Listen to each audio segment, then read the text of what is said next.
If you follow Big Brother's live feeds, or the various blogs that chronicle them, you already know that many more exciting things have happened in the house since Pooch and Taylor were on the block last week, and the summer's first eviction is already a distant memory.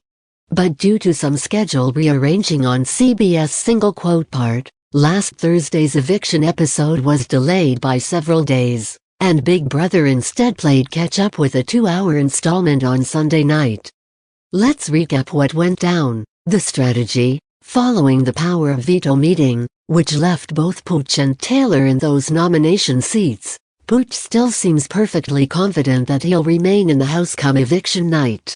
But Joseph is starting to suspect that Pooch is the actual target here, and Carl gets word from Alyssa that an all-girls alliance was initially suggested back when Paloma was still in the house, prompting more theories that the men will be in the ladies' crosshairs all season.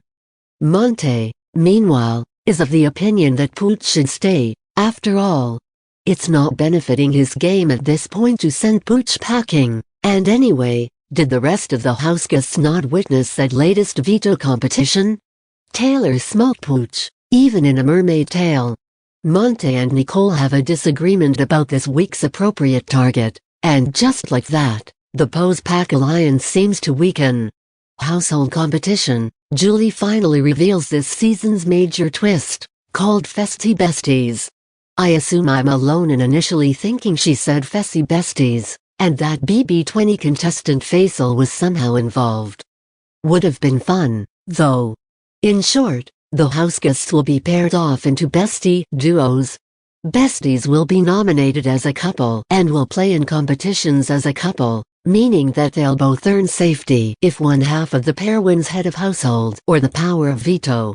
On eviction night, though, the nominated besties will be broken up, and only one of them will be sent home. As for what will become of the bestie who isn't eliminated and remains in the house partnerless, Julie will have more details at the next eviction. At the end of the whole competition, which is essentially musical chairs, with a little endurance twist, the Festy Besties are as follows: Brittany and Michael, Joseph and Monte, Taylor and Nicole, Daniel and Kyle, Indy and Alyssa, and Amira and Terrence. Turner, meanwhile, clinches the whole victory, and he's automatically paired with Jasmine, who's once again safe for the week. The nominations, with the Festy Bestie twist having thrown a wrench in everyone's strategy, Turner now has plenty of new factors to consider when picking his nominations.